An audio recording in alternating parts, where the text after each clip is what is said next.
Bismillahirrahmanirrahim.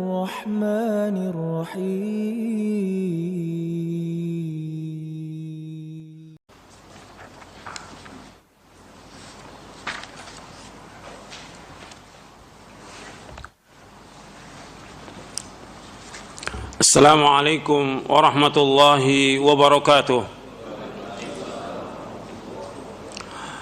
Innal hamdalillah nahmaduhu wa nasta'inuhu wa nastaghfiruh wa na'udzu billahi min shururi anfusina wa min sayyiati a'malina. May yahdihillahu fala mudilla lahu wa may yudlil fala hadiya lahu. Asyhadu an la ilaha illallah wahdahu la syarika lahu wa asyhadu anna Muhammadan abduhu wa rasuluh. Ya ayyuhalladzina amanu taqullaha haqqa tuqatih wa la tamutunna illa wa antum muslimun. Ya ayyuhan nasu taqu rabbakumul ladzi khalaqakum min nafsin wahidah wa khalaqa minha zawjaha wa batha minhuma rijalan katsiran wa nisaa'a wattaqullaha alladzi tasaaluna bihi wal arham innallaha kana 'alaykum raqiba. يا أيها الذين آمنوا اتقوا الله وقولوا قولا سديدا يصلح لكم أعمالكم ويغفر لكم ذنوبكم ومن يطع الله ورسوله فقد فاز فوزا عظيما.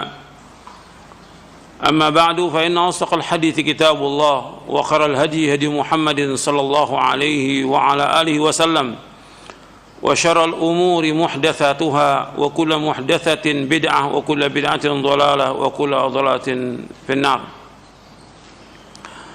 Ayolah ikhwah, a'azakumullah, kepada jamaah yang mudah-mudahan dirahmati oleh Allah Subhanahu wa taala, dan kepada kaum muslimin pemirsa TV Roja dan pendengar Radio Roja yang mudah-mudahan dirahmati oleh Allah taala. Alhamdulillah, kita bersyukur kepada Allah Subhanahu wa taala atas segala nikmat yang Allah karuniakan kepada kita, nikmat Islam, nikmat iman, nikmat sehat, nikmat afiah, nikmat dijauhkan oleh Allah dari berbagai macam malapetaka.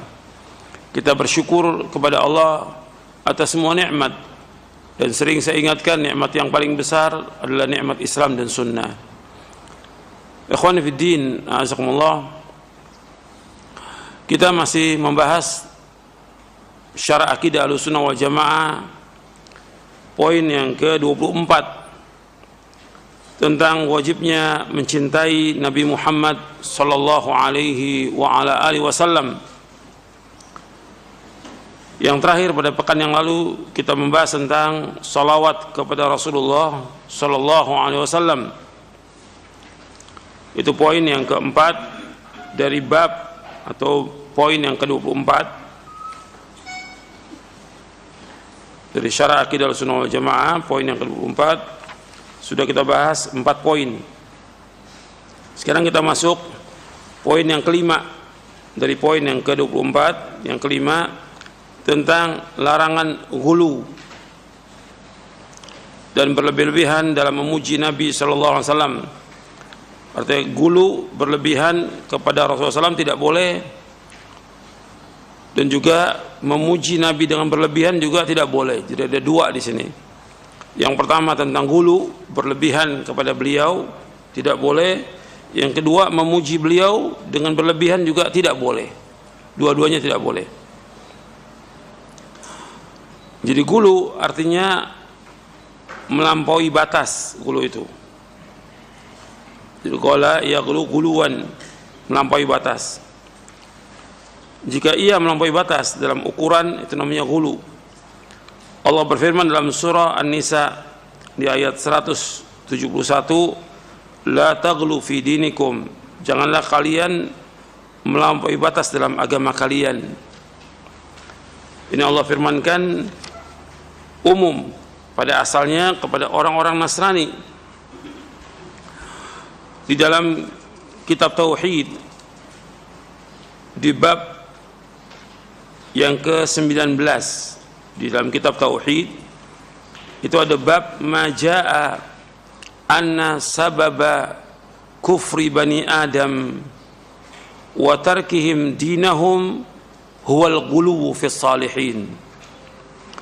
Di antara sebab kafirnya manusia Artinya sebab kafirnya anak Adam dan mereka meninggalkan agama mereka adalah gulu, sikap berlebih-lebihan kepada orang-orang soleh. Nanti antum catat, nanti bisa dilihat dalam kitab Tauhid atau syarah kitab Tauhid, bab yang ke-19. Dalam kitab yang lain syarahnya juga disebutkan, ada yang babnya bab 18, cuma beda satu nomor aja.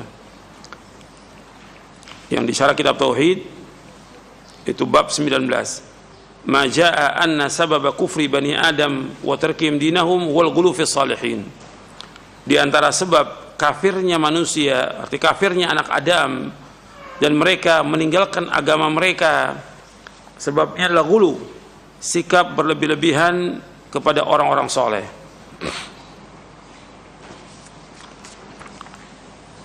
Allah berfirman dalam surah An-Nisa ayat 171, ya ahlal kitabi la taghlu fi dinikum wa la taqulu 'ala Allahi illa al-haqq innamal masihu Isa ibn Maryam rasulullah wa kalimatuhu alqaha ila Maryam wa ruhun min. Wahai ahlul kitab, janganlah kalian melampaui batas dalam agama kalian dan janganlah kalian mengatakan terhadap Allah kecuali yang benar. Sungguh Al-Masih putra Maryam adalah utusan Allah dan yang diciptakan dengan kalimatnya yang disampaikannya kepada Maryam dan dengan tiupan roh dari Allah Subhanahu wa taala. Artinya di sini disebutkan jangan kalian gulu terhadap Allah kecuali dengan kebenaran. Artinya Allah tidak pernah mewahyukan bahwasanya Allah mempunyai anak. Tidak ada sama sekali. Allah mengatakan dengan jelas lam yalid wa lam yulad. Allah tidak beranak dan tidak diperanakkan. Di sini Allah ingatkan kepada ahlul kitab jangan melampaui batas. Isa putra Maryam itu Rasulullah, utusan Allah. Dan kalimatnya, arti kalimatnya Allah menciptakan Nabi Isa dengan kalimat kun fayakun. Allah menciptakan Nabi Isa dengan kun fayakun yang disampaikan kepada Maryam. Yang Maryam hamil dengan kehendak Allah Subhanahu wa taala, disampaikan kalimat kun, maka jadilah Nabi Isa. Sampai Maryam melahirkan. Artinya Nabi Isa lahir dengan kehendak Allah dengan kalimat kun fayakun, artinya jadi maka jadilah, tanpa bapak. Jadi Isa lahir tanpa bapak. Dan ruh yang Allah ciptakan, arti ruh yang Allah ciptakan sebagaimana ruh yang lain yang Allah ciptakan. Jadi nggak boleh berlebihan. Dan Nabi Isa bukan Tuhan. Makanya ketika orang mengatakan Nabi Isa sebagai Tuhan, Allah itu marah, Allah murka. Dan orang yang mengatakan Nabi Isa itu sebagai Tuhan atau anak Tuhan, maka dia kafir. Jadi sejak zaman Nabi Muhammad SAW Allah telah turunkan wahyu bahwa orang yang mengatakan Nabi Isa sebagai Tuhan itu kafir. Laqad kafara alladziina qalu innallahu wal masih ibnu Maryam. Sungguh telah kafir orang yang mengatakan bahwa Isa bin Maryam itu adalah Tuhan. Laqad kafara alladziina qalu innallaha tsalitsu tsalatsa. Telah kafir orang yang mengatakan bahwa Allah itu tiga. Antum bisa lihat dalam surah Al-Maidah di ayat 72, di ayat 73. Di surah Al-Maidah, di surah yang kelima, antum lihat. Allah berfirman, laqad kafara alladziina qalu innallaha wal masih ibnu Maryam. Wa qala al-masih ya bani Israil a'budullaha rabbi wa rabbakum innahu man yusyrik billahi faqad haramallahu 'alal jannah wa ma'wahu an-nar wa ma lidh-dhalimin min ansar. Sungguh telah kafir orang-orang yang mengatakan Allah itu adalah Isa bin Maryam. Tuhan itu adalah Isa bin Maryam. Maka Isa bin Maryam mengatakan, wahai Bani Israel, beribadahlah kalian kepada Allah, Rabbku dan Rabb kalian.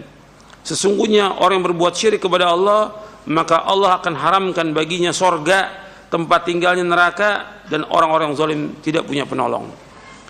Ini surah Al-Maidah ayat 72. Kemudian di surah Al-Maidahnya ayat 73, laqad kafara alladziina qalu innallaha tsalitsu tsalatsah wa ma min ilahin illa ilahu wahid wa illam yantahu amma yaquluna la yamassanna alladziina kafaru minhum adzabun alim. Sungguh telah kafir orang-orang yang mengatakan sesungguhnya Allah itu adalah tiga. Arti Tuhan itu ada tiga, dan tiada ilah melainkan hanya satu, yaitu Allah SWT. Apabila mereka tidak berhenti dari apa yang mereka ucapkan, sungguh Allah akan mengazab mereka dengan azab yang pedih. Arti Allah akan mengazab orang-orang kafir itu dengan azab yang pedih. Jadi Allah sudah mengatakan di sini bahwasanya telah kafir orang mengatakan Allah itu tiga, telah kafir orang yang mengatakan Isa itu adalah Tuhan atau Isa itu adalah putranya Allah. Ini kafir. Sebab ilah itu hanya satu, hanya Allah SWT. Wa ilahakum ilahu wahid, la ilaha illa huwa rahmanur rahim. Ilah kamu lah ilah yang satu, enggak ada ilah kecuali Allah. Kalau dipertanyakan kenapa mereka sampai mengatakan Isa sebagai Tuhan, ya karena gulu. Kalau dibahas bab ini, kenapa mereka? Karena gulu. Mereka berlebih-lebihan kepada Isa bin Maryam. Allah juga berfirman dalam surah At-Taubah di ayat 30. Untuk mencatat surah At-Taubah ayat 30, wa qalatil yahudu Uzairun ibnullah wa qalatil yahudu Uzairun ibnullah wa qalatil nasara al-masih ibnullah dzalika qaulun bi afwahihim yudahiuna qaulal ladzina kafaru min qabl qatalahumullahu anna yufakun. Orang-orang yang Yahudi berkata Uzair putra Allah, dan orang Nasrani berkata Al-Masih putra Allah. Itulah ucapan yang keluar dari mulut mereka. Mereka meniru ucapan orang-orang kafir yang terdahulu. Allah melaknat mereka. Bagaimana mereka sampai berpaling? Artinya di sini Allah menjelaskan, Allah abadikan dalam Al-Quran bahwa ada orang-orang Yahudi mengatakan Uzair anak Allah. Begitu juga orang Nasrani mengatakan Isa anak Allah. Ini semuanya kafir. Semua ini mereka adalah orang-orang kafir. Dan Allah melaknat mereka. Ini sebabnya karena gulu. Mereka gulu kepada makhluk, berlebihan kepada makhluk. Dan juga awal kalau kita lihat kesyirikan yang ada di muka bumi ini sebabnya karena gulu. Awal terjadinya kesyirikan di muka bumi sebabnya karena gulu. Di dalam kitab Tauhid di bab yang tadi, bab yang ke-19, disebutkan tentang awal terjadinya gulu di muka bumi ini. Wa fi sahih an Ibnu Abbas radhiyallahu anhuma fi qaulillahi ta'ala wa qalu la tadharunna alihatakum wa la tadharunna wadda wa la suwa'an wa la yaghutha wa ya'uqa wa nasra. Qala Ibnu Abbas hadhihi asma'u rijalin salihin min qaumi Nuh falamma halaku awha asy-syaitanu ila qaumihim an insibu ila majalisihim allati kanu yajlisuna fiha ansaba wa sammuha bi asma'ihim fafa'alu wa lam tu'bad hatta idza halaka ulaik wa nusiya al-ilmu ubidat. Qala Ibnu Al-Qayyim rahimahullah qala ghairu wahid min as-salaf lamma matu akafu ala quburihim thumma sawwaru tamathilahum thumma tala alaihimul amadu fa'abaduhum. Di dalam kitab sahih, maksudnya dalam Sahih Bukhari, di dalam Sahih Bukhari dari sahabat Ibnu Abbas radhiyallahu anhuma tentang firman Allah dalam surah Nuh di ayat 23, wa qalu la tadharunna alihatakum wa la tadharunna wadda wa la suwa'an wa la yaghutha wa ya'uqa wa nasra. Dan mereka berkata, jangan sekali-kali kalian meninggalkan penyembahan tuhan-tuhan kalian, dan jangan pula sekali-kali kalian meninggalkan penyembahan Wad Jangan juga Suwa', Yaguth, Ya'uq dan Nasr. Ibnu Abbas radhiyallahu anhu berkata, ini adalah nama-nama orang soleh dari kaum Nabi Nuh.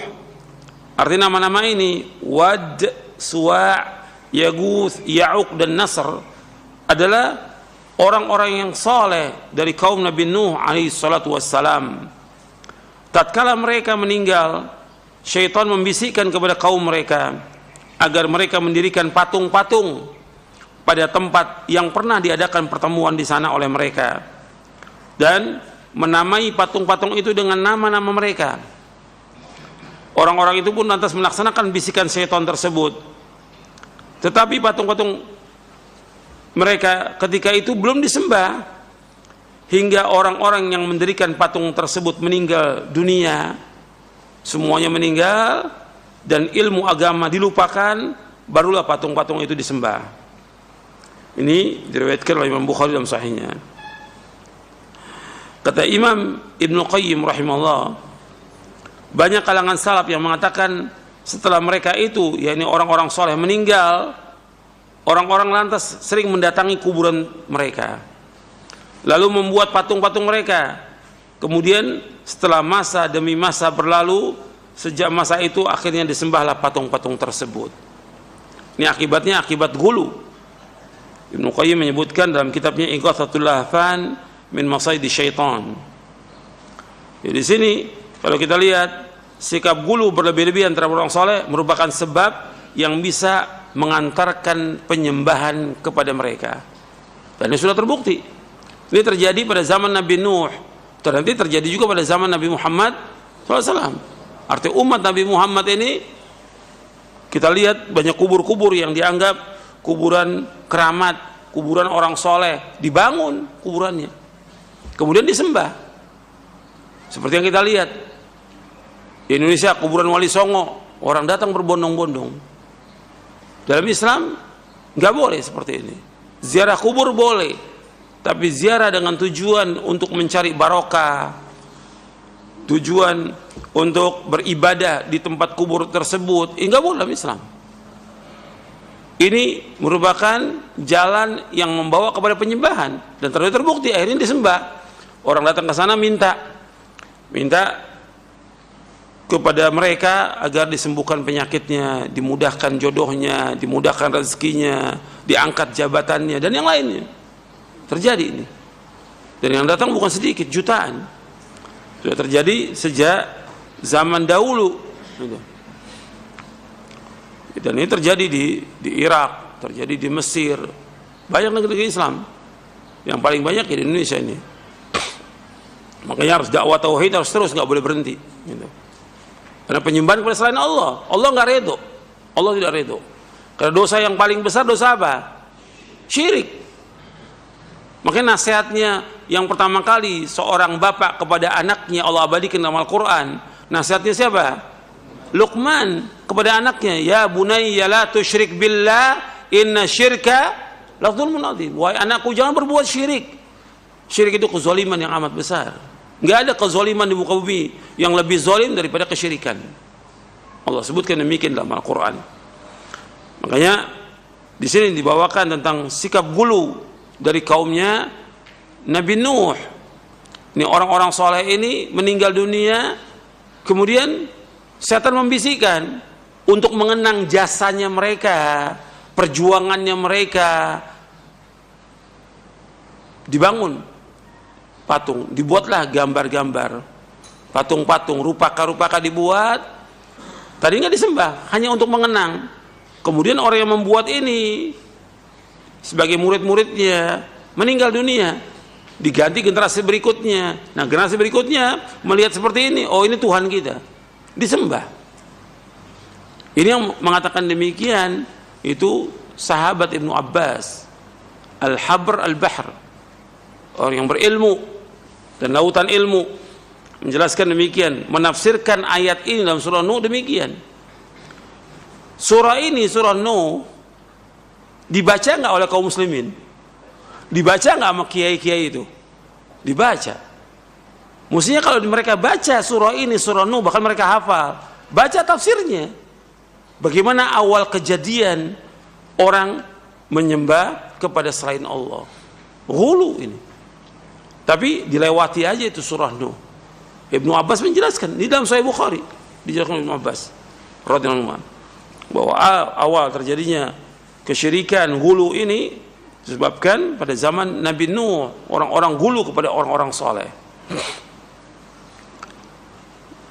Jadi kalau kita lihat dari faedah yang dapat kita ambil dari riwayat ini, yang pertama, sikap ghulu berlebihan terhadap orang soleh merupakan sebab yang mengantarkan penyembahan terhadap mereka. Yang kedua, orang yang melakukan syirik besar beribadah kepada selain Allah berarti dia telah meninggalkan agamanya, yaitu murtad setelah terpenuhi syarat-syaratnya. Karena agama Islam dibangun di atas apa? Di atas tauhid. Agama Islam dibangun di atas tauhid. Semua nabi dan semua rasul mendakwakan dakwah apa? Dakwah tauhid. Dan juga di sini peringatan terhadap apa? Gambar-gambar dan patung-patung. Awalnya digambar, dilukis, dibuat patung, kemudian disembah. Dan juga yang keempat, peringatan terhadap tipu daya syaitan. Jadi syaitan itu selalu menghiasi keburukan dengan kebaikan. Dan setan berusaha bagaimana menyesatkan manusia dengan bertahap. Perhatikan tuh, setan menyesatkan manusia dengan bertahap, nggak langsung. Makanya Allah menyebutkan wala tattabi'u khutuwati syaitan. Jangan kalian mengikuti langkah-langkah setan. Setan menyesatkan manusia selangkah demi selangkah, khatwa-khatwa, nggak sekaligus. Wala tattabi'u khutuwati syaitan, innahu lakum aduwwun mubin. Setan musuh yang nyata bagi kalian. Kemudian yang kelima, peringatan terhadap bahaya bid'ah walaupun niatnya baik. Yang keenam, beriktikaf di kuburan merupakan wasilah yang dapat mengantarkan kepada perbuatan syirik. Iktikaf di kuburan. Dari zaman dulu sudah ada orang iktikaf di kuburan. Kalau menurut Islam iktikaf di mana? Di masjid, bukan di kuburan. Tapi orang-orang jahiliyah, Allah sebutkan dalam Al-Quran, mereka itu iktikafnya kepada siapa? Kepada berhala. Mereka ibadah kepada berhala. Dengan duduk bersimpuh di sana, kadang-kadang beberapa jam, kadang-kadang sampai sehari dia bersimpuh di sana itu. Iktikaf di sana, di kuburan itu. Sampai bermalam juga. Ini merupakan wasilah yang mengantarkan kepada perbuatan syirik.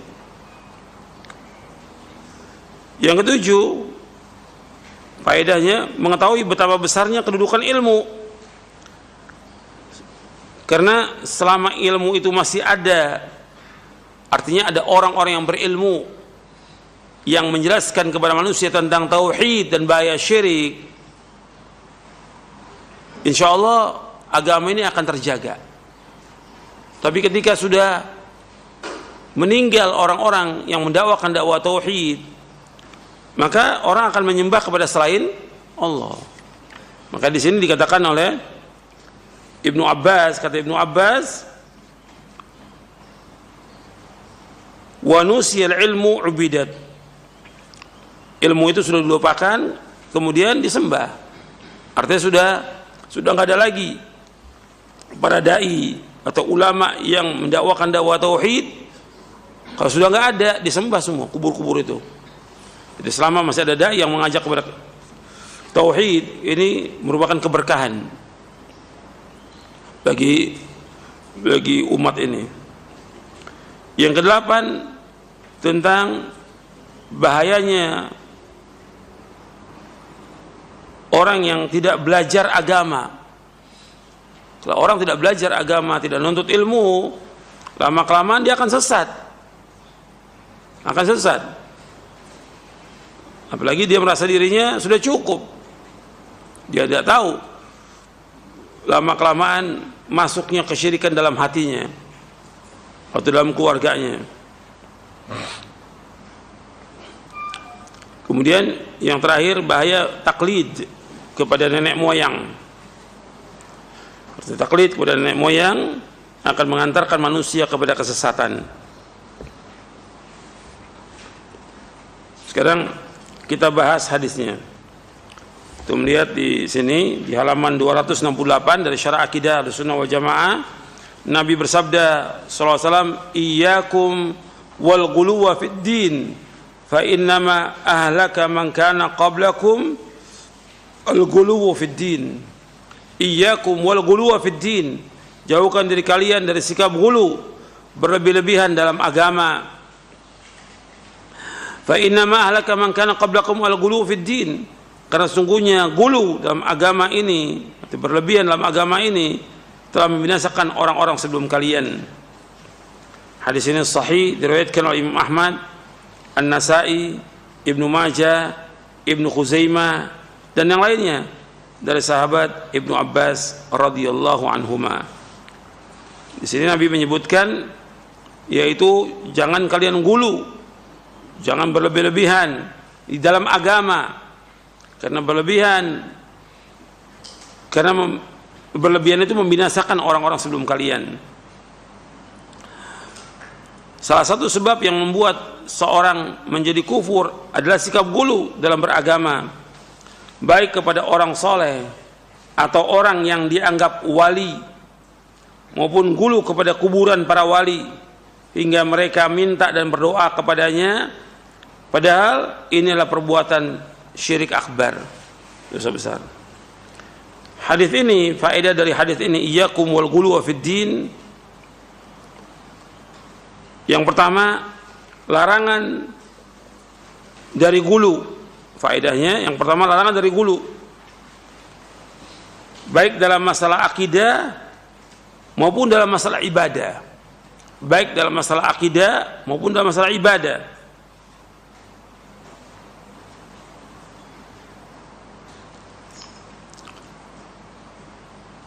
Yang kedua, jeleknya akibat dari gulu. Akibat dari gulu yaitu al-halak, kebinasaan.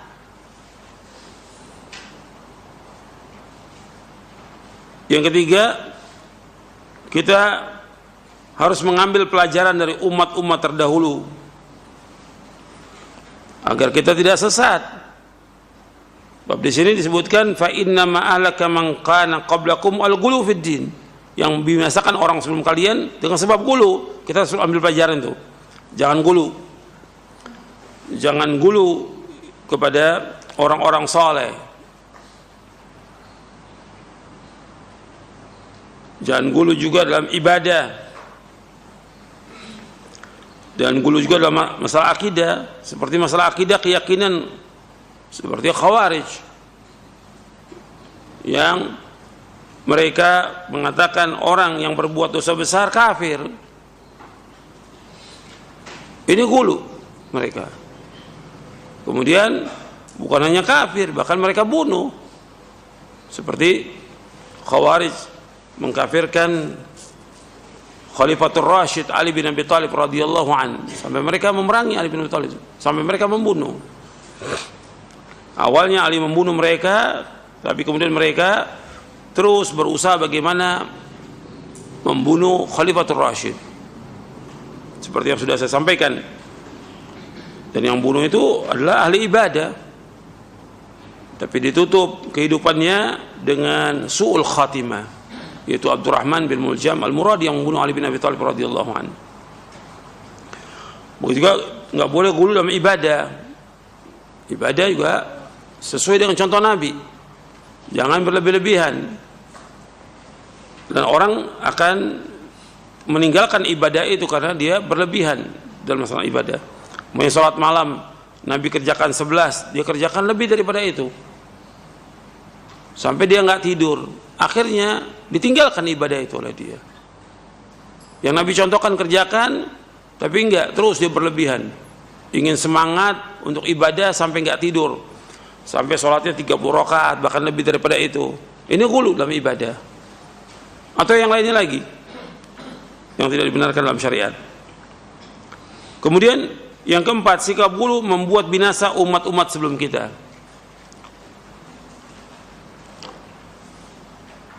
Yang kelima, Jadi sikap gulu membuat binasa umat-umat sebelum kita. Yang kelima, Nabi SAW sangat bersemangat untuk menyelamatkan umat beliau dan menjauhkan dari kesyirikan dan sebab-sebabnya. Jadi Nabi SAW bersemangat, sangat semangat untuk menyelamatkan umat beliau dan menjauhkan mereka dari kesyirikan dan sebab-sebabnya.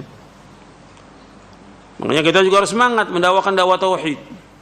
Nabi semangat terus menjelaskan tentang tauhid, tentang syirik, dengan rinci dijelaskan tentang bahaya-bahaya kesyirikan. Dan gak boleh berhenti kita menjelaskan kepada umat ini agar umat ini selamat. Tujuan kita gak ada yang lain, agar umat ini selamat. Sebab kalau dia berbuat syirik, seperti mereka datang ke kubur-kubur wali atau kubur-kubur keramat atau tokoh-tokoh atau yang lain, mereka datang kemudian mereka sembah di situ, minta di situ, sampai mereka bersimpuh, menangis dan segala macam, minta kepada penghuni kubur. Ini perbuatan apa? Syirik. Ketika dia berbuat syirik, seluruh amal ibadahnya hapus atau tidak? Hapus seluruh amal ibadahnya. Kesian orang ini. Yang mengatakan demikian siapa? Allah dalam Al-Quran. Di dalam surah Az-Zumar ayat 65 Allah berfirman, la in asyrakta la yahbatanna amaluka wa la takunanna minal khasirin. Kalau seandainya kau berbuat syirik akan hapus seluruh amalmu dan kau termasuk yang merugi. Pahala sholatnya, puasanya, zakatnya, hajinya, umrohnya, semua ibadahnya hapus. Dengan sebab apa? Syirik. Orang yang berbuat syirik menurut ayat yang tadi kita baca dalam surah Al-Maidah ayat 72, diharamkan apa mereka? Diharamkan apa? Masuk surga. Bertempatnya di mana? Neraka.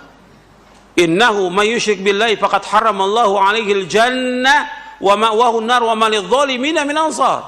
Sesungguhnya yang berbuat syirik haram bagi mereka masuk surga, tempat tinggal neraka, dan mereka enggak punya penolong. Orang zalim enggak ada penolongnya. Justru kita mendakwakan dakwah tauhid ini karena kita kasihan kepada siapa? Kepada umat Islam. Jangan sampai umat Islam berbuat syirik. Ini harus terus dijelaskan. Ini kewajiban kita para dai. Harus wajib mendakwakan dakwah tauhid. Kasihan umat Islam. Kalau sampai mereka jatuh dalam penyembahan kepada selain Allah, berdoa kepada selain Allah, istighatsah, minta tolong di saat sulit kepada selain Allah, ini jatuh dalam kesyirikan. Kalau sudah syirik, hapus seluruh amalnya. Kalau sudah berbuat syirik, Allah katakan dalam Al-Quran, haram bagi dia surga. Kalau orang sudah berbuat syirik, maka seluruh amalnya sia-sia. Dan orang berbuat syirik, dia telah melakukan dosa besar yang paling besar di muka bumi ini. Jadi justru kita ini sayang kepada umat dengan dakwah tauhid ini, sayang. Cuma yang antum perhatikan lagi, justru kita yang mendakwakan dakwah tauhid melarang orang berbuat syirik, disenangi tidak oleh setan? Tidak. Setan enggak senang. Kemudian setan membisikkan kepada wali-walinya. Kan ada wali setan. Allah sebutkan dalam Al-Quran, ada wali setan. Kemudian wali setan bagaimana menjauhkan orang dari dakwah tauhid? Maka mereka tuduh dakwah yang mengajak kepada tauhid ini wahabi. Ini tuduhan dari siapa? Dari setan. Setan yang menuduh itu. Supaya apa? Supaya orang jauh dari dakwah yang hak ini. Itu tuduhan dari setan. Makanya kita wajib hati-hati.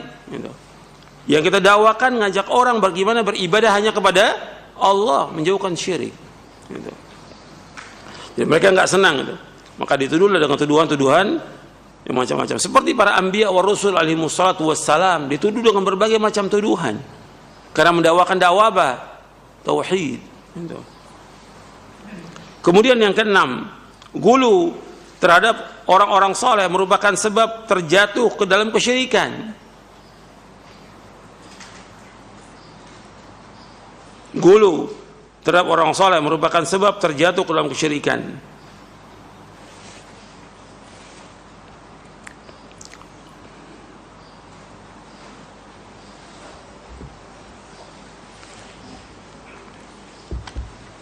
Sekarang kita lanjutkan. Tadi pembahasan tentang gulu.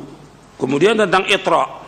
Itra artinya melampaui batas, berlebih-lebihan dalam memuji serta berbohong karenanya. Dan yang dimaksud dengan gulu dalam hak Nabi Muhammad SAW adalah melampaui batas dalam menyanjung beliau, sehingga mengangkatnya di atas derajatnya sebagai hamba dan rasul utusan Allah, menisbatkan kepadanya sebagian dari sifat-sifat ilahiyah. Hal tersebut misalnya dengan memohon dan meminta pertolongan kepada beliau, tawassul dengan beliau, tawassul dengan kedudukan dan kehormatan beliau, bersumpah dengan nama beliau sebagai bentuk ibadah kepada selain Allah. Perbuatan ini adalah syirik. Ini termasuk ghulu dan juga itra. Yang dimaksud dengan itra dalam hak Nabi SAW adalah berlebih-lebihan dalam memujinya, padahal beliau telah melarang hal tersebut. Nabi SAW bersabda, la tutruni kama atratin nasara ibn Maryam fa innama ana abduhu faqulu Abdullah wa rasuluh. La tutruni kama atratin nasara ibn Maryam, janganlah kalian berlebih-lebihan dalam memuji aku sebagaimana orang-orang Nasrani telah berlebihan dalam memuji Isa putra Maryam. Fa innama ana abduhu, sesungguhnya aku adalah hambanya. Faqulu Abdullah wa rasuluh, maka katakanlah Abdullah wa rasuluh, hamba Allah dan rasulnya. Ini hadis sahih riwayat Bukhari, At-Tirmidzi dalam Mukhtasar Syama'il Muhammadiyah, Imam Ahmad, Ad-Darimi dan yang lainnya dari sahabat Umar bin Khattab radhiyallahu an. Jadi yang dimaksud la tutruni, jangan kalian itra, berlebih-lebihan dalam memuji. Jadi orang enggak boleh memuji-muji Nabi, menyanjung Nabi, enggak dibenarkan. Nabi tetap hamba. Yang senang untuk dipuji siapa? Allah Taala. Allah yuhibbu ayyuhmad. Allah senang untuk dipuji. Makanya kita memuji Allah Taala. Sedang memuji Nabi, Nabi larang. Nabi yang melarang, la tutruni kama atratin nasrani. Nabi yang melarang, hukumnya haram. Jangan kalian memuji-muji aku sebagaimana orang-orang Nasrani memuji Isa bin Maryam. Dan hadis ini sahih dari Bukhari, Tirmidzi, Ahmad, Darimi dan yang lainnya. Jadi janganlah kalian, maksudnya dengan kata lain, jangan kalian memuji aku secara batil. Jangan kalian berlebih-lebihan dalam memuji aku. Hal itu sebagaimana telah dilakukan oleh orang-orang Nasrani terhadap Isa alaihissalatu wassalam, sehingga mereka menganggapnya memiliki sifat ilahiyah.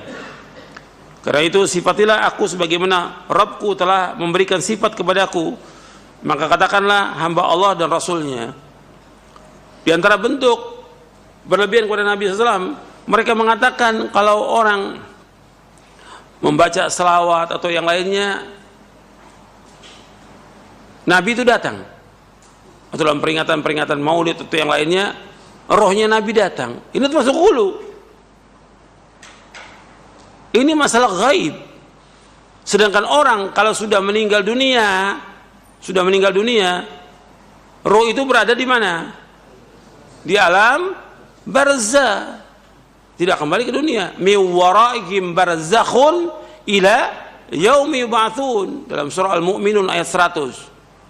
Mi waraihim barzakhun ila yaumi yub'atsun, di belakang mereka ada barzah sampai hari dibangkitkan. Kemudian sekarang kalau orang mau memperhatikan, ini sudah ghulu, ya, perbuatan ghulu. Sekarang yang mengadakan acara-acara seperti itu bukan hanya satu tempat, roh Nabi datang. Sekarang berapa tempat, berapa negeri yang adakan? Apa roh Nabi itu satu, apa jutaan, sehingga datang kepada semua tempat? Ketika Nabi SAW masih hidup, nggak ada itu. Orang mengatakan kalau Nabi di Madinah, Nabi juga ada di Syam, Nabi ada di Yaman. Nggak pernah ada tuh. Ketika Nabi masih hidup, nggak ada orang. Oh, Nabi sekarang di Madinah, tapi ada juga Nabi di Yaman itu. Ada juga di Syam, nggak ada. Kok sudah meninggal punya keyakinan yang berbagai macam? Ini ghulu atau tidak? Ini ghulu. Ini ghulu kepada Rasulullah SAW. Bahkan di antara tokoh-tokoh mengatakan bahwa bukan hanya roh Nabi datang, bahkan dia bertemu dengan Nabi langsung, bukan mimpi lagi. Ini kan sudah nggak benar ini. Ini dipertanyakan, pertama tentang imannya, yang kedua tentang akalnya. Gitu. Yang pertama ditanyakan tentang imannya, yang kedua akalnya. Bagaimana Nabi bisa keluar dari kuburnya ketemu orang ini? Apa keutamaan keistimewaan orang ini? Di zaman sahabat terjadi nggak peperangan? Terjadi peperangan? Nggak ada para sahabat datang ke kubur Nabi. Atau mengatakan tenang aja, kita tinggal tunggu Nabi bagaimana memutuskan. Nabi akan datang kepada kita. Nggak ada. Sudah meninggal, sudah. Nggak ada sahabat datang ke kubur Nabi. Dan terjadi berbagai macam masalah besar. Bahkan cucunya Nabi dibunuh atau tidak? Dibunuh di Karbala. Nggak ada tuh. Nanti insya Allah Nabi akan datang menolong ini cucunya. Supaya nggak terbunuh. Nggak ada. Nggak ada sama sekali percaya. Keyakinan nggak ada sama sekali. Nah setelah itu kemudian muncul Tarekat Sufiyah dan yang lainnya, Syiah dan segala macam. Nah, kemudian timbul keyakinan-keyakinan yang sesat, yang syirik, yang kufur. Nabi SAW tidak mau dipuji. Kita kembali lagi. Abdullah bin Syekhir berkata, ketika aku pergi bersama delegasi Bani Amir untuk menemui Rasulullah SAW, kami berkata kepada beliau, engkau adalah sayyid kami. Spontan Nabi menjawab SAW, kata Nabi SAW, As-Sayyidullah Tabaraka wa Ta'ala.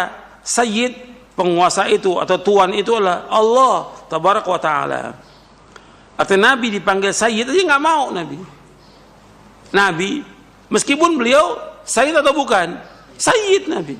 Sampai Nabi mengatakan SAW, Ana Sayyidu waladi Adam Yaumal Qiyamah wala fakhr. Aku adalah Sayyid, tuan anak Adam pada hari kiamat, dan aku tidak berbangga.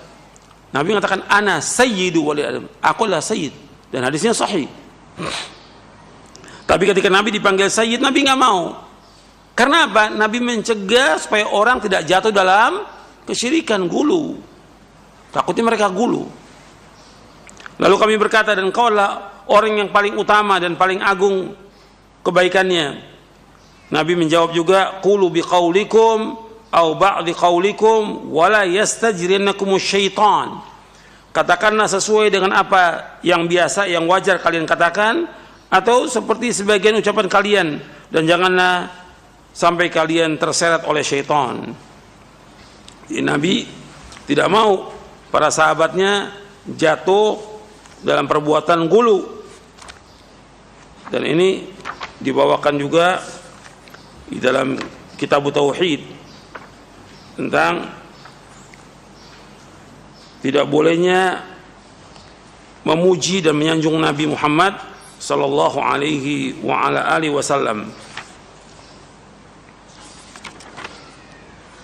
Kemudian dari Anas bin Malik radhiyallahu anhu. Ini nanti antum bisa lihat penjelasannya dalam kitab Tauhid di bab yang ke-66 dalam syarah kitab Tauhid. Dari Anas bin Malik radhiyallahu anhu, ia berkata, sebagian orang berkata kepada beliau, wahai Rasulullah, wahai orang yang terbaik di antara kami dan putra orang yang terbaik di antara kami, wahai sayyid kami dan putra sayyid kami. Maka seketika itu juga Nabi bersabda, ini kalimatnya, ya Rasulullah, ya khairana wabna khairina wa sayyidina wabna sayyidina. Jadi mereka mengatakan, wahai orang terbaik di antara kami, putra orang terbaik di antara kami, wahai sayyid kami dan putra sayyid kami. Maka seketika itu Nabi SAW bersabda, ya ayuhan nas qulu biqaulikum wala yastahwiyannakumus syaitan. Ya ayuhan nas qulu biqaulikum wala yastahwiyannakumus syaitanu ana Muhammadun Abdullah wa rasuluh ma uhibbu an tarfa'uni fawqa manzilati allati anzalni Allahu azza wa jalla. Wahai manusia, ucapkanlah dengan yang biasa, yang wajar kalian ucapkan. Jangan kalian terbujuk oleh syaitan. Aku tidak lebih adalah Muhammad, hamba Allah dan Rasulnya. Aku tidak suka kalian mengangkat, menjunjungku di atas atau melebihi kedudukan yang telah Allah berikan kepadaku. Di sini sahih diriwayatkan oleh Imam Ahmad, An-Nasa'i dalam amal yawm wa laila dan Al-Lalikai dalam syarah usul i'tiqad ahli sunnah wal jamaah dan sanadnya sahih. Di sini Nabi membenci orang-orang yang memuji Nabi dengan mengatakan orang yang terbaik, putra yang terbaik, tuan kami, anak tuan kami. Nabi gak suka. Beliau SAW membenci jika orang memujinya dengan berbagai ungkapan seperti engkau adalah sayyidku, engkau adalah orang yang terbaik di antara kami, engkau adalah orang yang paling utama di antara kami, engkau adalah orang yang paling agung di antara kami. Padahal sungguhnya beliau adalah makhluk yang paling utama. Perhatikan bahwa beliau adalah makhluk yang paling utama dan paling mulia secara mutlak. Meskipun demikian, beliau sallallahu alaihi wasallam melarang mereka agar menjauhkan mereka dari sikap melampaui batas dan berlebih-lebihan dalam menyanjung hak beliau sallallahu alaihi wasallam, juga untuk menjaga kemurnian tauhid. Selanjutnya beliau SAW mengarahkan mereka agar mensifati beliau dengan dua sifat yang merupakan derajat yang paling tinggi bagi hambanya. Di dalamnya tidak ada gulu serta tidak membahayakan akidah. Dua sifat itu adalah Abdullah wa Rasuluh. Artinya hamba Allah dan Rasulnya. Kalimat hamba untuk menunjukkan atau menolak sifat ifrat atau gulu. Kalimat hamba untuk menolak sifat ifrat atau gulu Nabi sebagai hamba. Makanya Allah menyebutkan meskipun beliau sudah mencapai derajat yang paling tinggi sampai beliau diangkat ke langit, dimi'rajkan, Allah menyebutkan subhanalladzi asra bi'abdihi laila minal masjidil haram. Maha suci Allah yang telah menjalankan hambanya di waktu malam. Allah menyebutkan dengan hamba meskipun sudah mencapai kedudukan yang tinggi, hamba. Ini untuk menjauhkan sifat ifrat. Itu Nabi paling senang dipanggil demikian. Yang kedua, Rasul untuk menolak sifat tafrid, sikap tafrid. Tafrid menyanyiakan. Kalau Nabi sebagai Rasul, wajib kita untuk ittiba kepada beliau. Enggak boleh kita menyanyiakan haknya Rasulullah SAW. Kita wajib untuk mencintai beliau. Kita wajib untuk mengagungkan beliau, memuliakan beliau. Dan diantara konsekuensi cinta kepada Nabi yaitu ittiba. Kita mengikuti Nabi Muhammad SAW. Bukannya kita memuji-muji, menyanjung-nyanjung sampai disamakan Nabi dengan Allah. Ini perbuatan syirkun akbar. Menyekutukan Allah. Artinya menyamakan Nabi kedudukannya dengan Allah nggak boleh. Nabi tetap hamba. Meskipun beliau yang paling mulia dari seluruh makhluk, tetap beliau sebagai hamba. Bukan sebagai ma'bud. Ma'bud hanya satu, yang disembahnya satu, yaitu Allah. Sebagaimana Khalik hanya satu, yaitu Allah. Semuanya makhluk. Selain Allah, semuanya makhluk. Nggak boleh disembah. Jadi beliau SAW tidak suka disanjung melebihi dari apa yang Allah berikan dan Allah ridhoi. Tetapi banyak manusia yang melanggar larangan Nabi SAW tersebut, sehingga mereka berdoa kepadanya. Ada orang yang berdoa kepada Nabi. Kalau ke Madinah, ketika mereka ziarah kubur Nabi, mereka langsung berdoa minta kepada Nabi SAW. Ini perbuatan syirkun akbar. Berdoa kepada Allah, bukan berdoa ke kubur Nabi minta kepada Nabi SAW. Ini syirkun akbar. Minta pertolongan, bersumpah dengan namanya, meminta kepadanya sesuatu yang tidak boleh diminta kecuali kepada Allah. Hal itu sebagaimana yang mereka lakukan ketika peringatan Maulid Nabi SAW dalam kasidah atau anasyid, di mana mereka tidak membedakan antara hak Allah Subhanahu wa taala dengan hak Rasulullah sallallahu alaihi wasallam. Al-Imam Ibnu Qayyim Al-Jauziyah mengatakan dalam kasidah nuniyahnya, dia berkata, lillahi haqqun la yakunu li ghairihi wa li 'abdi haqqun huma haqqani la taj'alul haqqaini haqqan wahida min ghairi tamyizin wala furqani. Allah memiliki hak yang tidak dimiliki selainnya. Bagi hamba pun ada hak, dan ia ada dua hak yang berbeda. Jangan kalian jadikan dua hak itu menjadi satu hak tanpa memisahkan dan tanpa membedakannya. Ini perkataan Imam Ibnu Qayyim dalam nuniyahnya, dalam Al-Kafiyah Asy-Syafiyah fil Intisar lil Firqatin Najiyah. karya Imam Ibnu Qayyim. Ya, sampai di sini dulu kajian kita, mudah-mudahan bermanfaat, dan kita wajib hati-hati jangan sampai kita gulu kepada Rasulullah sallallahu alaihi wasallam. Beliau sebagai manusia, sebagai hamba, kita tetap memuliakan beliau. Kewajiban kita untuk taat kepada beliau dan ittiba kepada beliau. Wassallallahu Nabi Muhammadin sallallahu alaihi wa ala alihi wasallam.